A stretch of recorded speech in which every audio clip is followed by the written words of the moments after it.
लालची आदमी की कहानी। एक बार एक छोटे से शहर में एक लालची आदमी रहता था।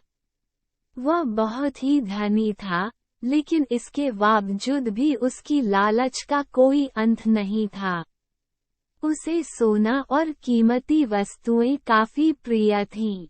लेकिन एक बात जरूर थी कि वह अपनी बेटी को किसी भी चीज से ज्यादा प्यार करता था।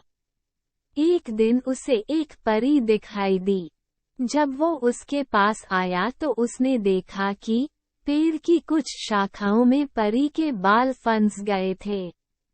उसने उसकी मदद की और परी उन शाखाओं से आजाद हो गई।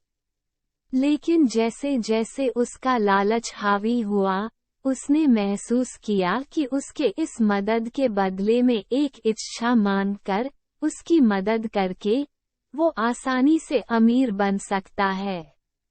ये सुनकर, परी ने उसे एक इच्छा की पूर्ति करने का मौका भी दिया।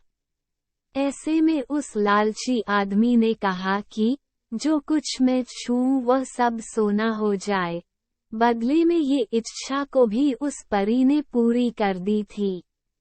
जब उसकी इच्छा पूर्ण हो गई, तब वो लालची आदमी अपनी पत्नी और बेटी को अपनी इच्छा के बारे में बताने के लिए घर भागा। उसने हर समय पत्थरों और कंकड़ को छूते हुए और उन्हें सोने में परिवर्तित होते देखा, जिसे देखकर वो बहुत ही खुश भी हुआ। घर पहुंचते ही उसकी बेटी उसका अभिवादन करने के लिए दौड़ी। जैसे ही वो उसे अपनी बाहों में लेने के लिए नीचे झुका, वो एक सोने की मूर्ति में बदल गई। ये पूरी घटना अपने सामने देखते ही उसे अपनी गलती का एहसास हुआ। वो काफी जोर से रोने लगा और अपनी बेटी को वापस लाने की कोशिश करने लगा। उसने परी को खोजने की काफी कोशिश करी, लेकिन वो उसे कहीं पर भी नहीं मिली। उसे अपनी मूर्खता का एहसास हुआ, लेकिन अब तक काफी देर हो गई थी।